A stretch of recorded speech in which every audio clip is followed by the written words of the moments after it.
مرحبا يا رفقات القلب، كيفكن اليوم؟ إن شاء الله تكونوا بخير. بدي أسألكم بصراحة، إذا يوم حسيت حالك تعبان أو محبط تطلب مساعدة ولا بتتظاهر إنك تمام؟ بتلبس هالوجه المبتسم قدام الناس وبتروح على البيت وبتبكي بصمت؟ ليش هيك صرنا؟ ليش صرنا نحس إنه كلمة ساعدني صعبة ومحرجة وكأنها إهانة؟ خلونا نحكي اليوم عن هالوجع المسكوت عنه، عن الكبرياء يلي عم يخلينا نضيع وننهار. عن جد كتير منا عايشين دور القوي المتماسك يلي ما بينهز، بس الحقيقة انه من جواتنا عم نصرخ ونحن ساكتين. بنقول انا تمام، بس الحقيقة انا موجوع، بس ما بدي حدا يعرف. ليش؟ لأنه تعودنا انه اذا حكينا رح يقولوا عنا دراميين، ضعاف، سلبيين، فصرنا نكبت لحد ما انفجرنا بصمت. مرات بتكون بدك تحكي بس بتحس انه ما حدا رح يفهمك، او يمكن جربت تحكي وسمعت كلمات مثل شد حالك، غيرك عنده اكتر منك، ما بقى تنق، فبتقرر هون تسكت نهائي.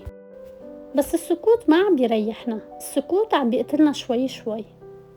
الحقيقة يلي لازم نصدقها كلنا انه القوي هو اللي ما بيطلب شي، القوي هو يلي بيعرف امتى يوقف ويقول انا ما بقف فيني، ساعدوني.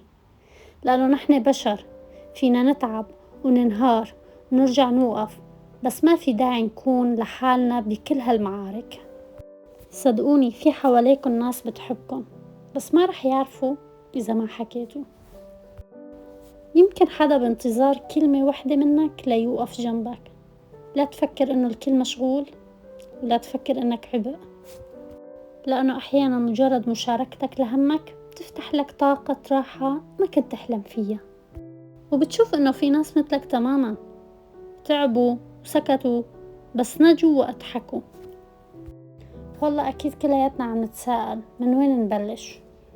بلش بخطوة صغيرة، احكي مع شخص قريب، اخ، صديق، زميل، او حتى عبر بالكتابة. المهم ما تكتم، لأن جواتك في طاقة لازم تطلع، والمشاعر المكبوتة ما بتروح، هي بتتحول لوجع أكبر، وهذا الوجع إذا ما طلع بيكسرنا من جوا. يمكن صوتي ما يوصل لكل الناس، بس إذا وصل لك فبعرف إنه في شي بقلبك تحرك. فإذا كنت تعبان احكي، وإذا كنت موجوع عبر.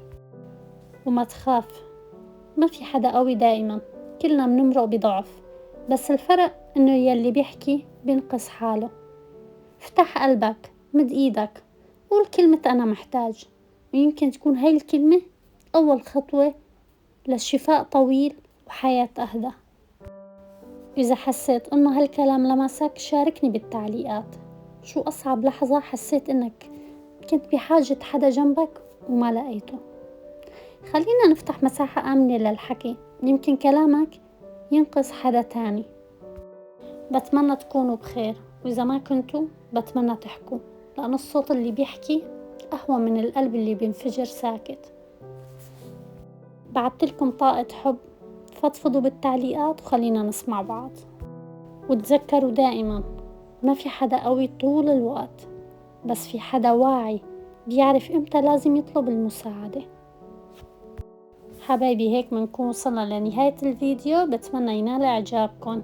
استنوني بفيديو جديد أقوى وأحلى. بحبكم، لا تنسوا اللايك والاشتراك.